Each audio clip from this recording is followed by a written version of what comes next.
How's it going, everybody? Football Rob here, breaking down the Minnesota Golden Gophers versus Nebraska Cornhuskers. Minnesota goes on the road and can't quite come up with the victory. They fall 24-17. Nebraska came into the game with the same record as Minnesota, 7-2, and they were ranked number 19th in the country. But even though these two teams had the same record coming in, I felt that Minnesota was getting a little fat, padding their record against lesser opponents. You saw last week they beat Purdue, they beat Maryland earlier in the season, and Rutgers shouldn't even be playing Division I football. They are the most embarrassing team that's ever been put together. So a win against them doesn't really matter to me. So, this game was going to be a really good litmus test to see exactly who Minnesota was, and their weaknesses that we've seen earlier in the season came back to bite them. I feel like defensively, particularly in the secondary, they have a tendency to make if an opponent gets a 5-yard swing pass, that can turn into a 40-yard touchdown with some missed assignments and bad tackling and things like that. And then offensively, Mitch Leidner, he was inconsistent all season. I mean, he's a tough guy, a gritty dude, and but I saw a lot of overthrows in this game, and then of course the interception sealed the deal. So Nebraska, on the other hand, they were coming off shellacking to OSU. They lost 62-3 last week, so you knew that they were going to come out firing on all cylinders. They're number 19th in the country for a reason, and most of that reason is Tommy Armstrong Jr. What a gutty performance he had. I really think that if he does end up, he might win the Heisman, he might not, but whatever. This was a really gutty Heisman moment for him, because he was injured in the second half and came back to score the game-winning touchdown. And, 3 all-purpose touchdowns, 217 yards passing, and 61 yards extra on the ground. So, great performance by him. So, going over the game, it started off well for Minnesota. First drive of the game, 14 plays, 75 yards, 7:33 time of possession. That was the longest drive of the season for Minnesota. They start off really nice, and then Nebraska answers back with a field goal. So then it's 7-3. Then this is what I was just talking about: a missed assignment, bad play on defense. It was Jonathan Celestine, number 13. And it was a pick, a rub play, and Celestine was late to react. It didn't seem like it was a really vicious block or a vicious pick that you just couldn't get around. It was more just like a mental mistake. He was kind of late to the party, and because of that, Nebraska scored a touchdown. It was Trey Bryant, the true freshman, that caught the swing pass and gave Nebraska the lead. So, but then of course Minnesota, they're a gutty team. They answered back and they scored a touchdown to take the lead, 14-10. It was Mitch Leidner's 8th rushing touchdown of the season, 31st of his career. So this guy knows how to put it in the end zone. Then it was basically right before the half. If you ever have seen bad punting, I don't think you've ever seen something as bad as this. Caleb Lightbourne, the Nebraska punter, I don't even know what to say.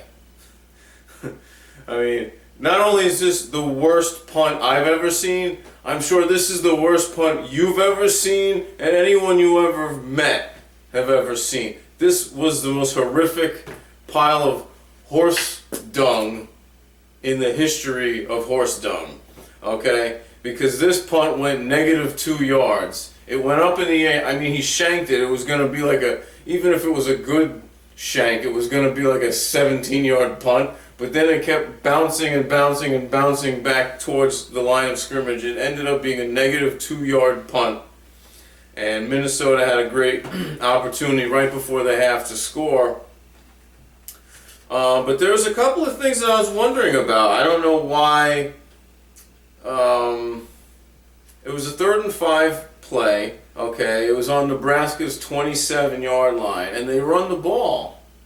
I mean, wouldn't you want to try and push it a little bit and, try and get a touchdown? But they run the ball. They're being very conservative. I guess they didn't trust Leidner. I mean, I think about that play call. 3rd and 5 on the opponent's 27, and you got 35 seconds to go, and you run the ball. That kind of baffled me. And then furthermore, it kind of baffled me that Nebraska had all its timeouts and didn't use any because, maybe they could score before the half. There was, roughly 30 seconds or so to go. And they let it run down to 1 second. But anyways, Carpenter hits a 42-yard field goal for Minnesota, and the Gophs go up 17-10 at halftime. So you're thinking it's good. You're thinking, if you're Minnesota, you're thinking, okay, Leidner was a little high on his throws, but it wasn't anything too damaging, and they could recover. However, as it turned out, Minnesota was shut out for the rest of the game. They did not score after that Carpenter field goal for the entire rest of the game. So, then opening drive of the 3rd quarter, Newby takes a screen pass. The running back, it was a connection from Armstrong, takes a screen pass, terrible tackling down the sidelines, and he scores a touchdown. 11 plays, 79 yards, 5 minutes, 40 seconds time of possession, and that's what tied the game in the second half. So, then from there,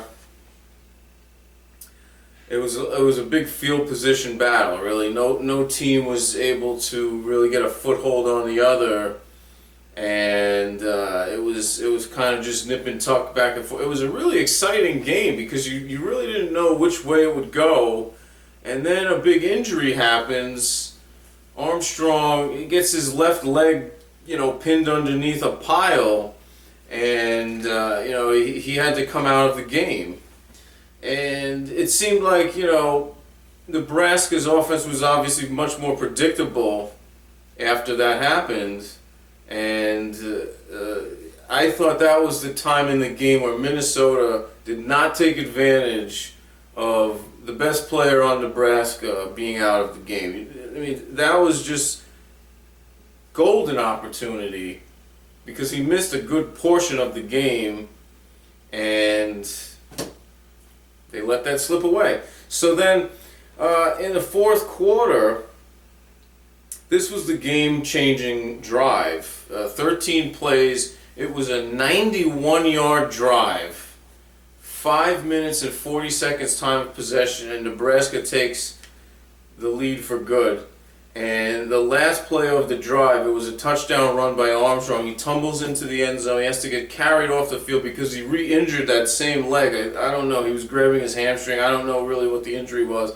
But he had a second injury in the game, and his lineman carried him to the sidelines, and he did not play for the rest of the game.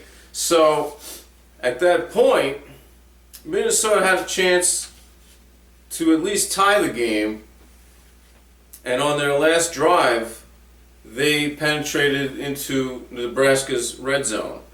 So, Nebraska really kind of beat themselves. They were giving up penalties, pass interference, unsportsmanlike conduct penalties, really sloppy things that I think Coach Mike Riley will want to go over with them during the week. But, whatever. I guess that the last play of the game, basically, that sealed it, I think it was on the it was on the 17-yard line.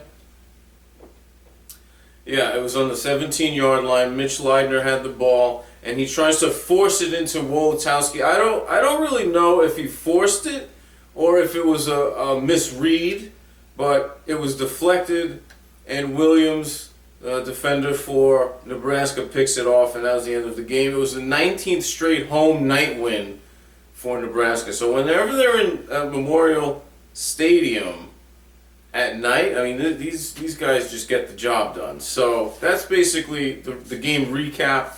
I thought a lot of missed opportunities by Minnesota, but also you got to give credit to Nebraska. They did what they had to do to pull it out, and gutty performance, of course, by their Heisman hopeful quarterback. So going forward at 7-3, Minnesota will be facing they will be facing Northwestern next week. They're no longer in the driver's seat in the Big Ten West. They'll need some help if they want to capture that division title, but we'll have to see. Later in the season they'll be facing Wisconsin, but based on this game that I saw them play tonight, I really think they're a pretender. They're not quite up to snuff. They're pretty good, they're pretty decent, but when they have to face top-notch teams, I think they kind of fall apart at the end. So that's what we saw tonight. That's all I have for you right now, and we'll be keeping tabs on the Gophers as the season goes on. Thank you for tuning in. It's Football Rob signing off.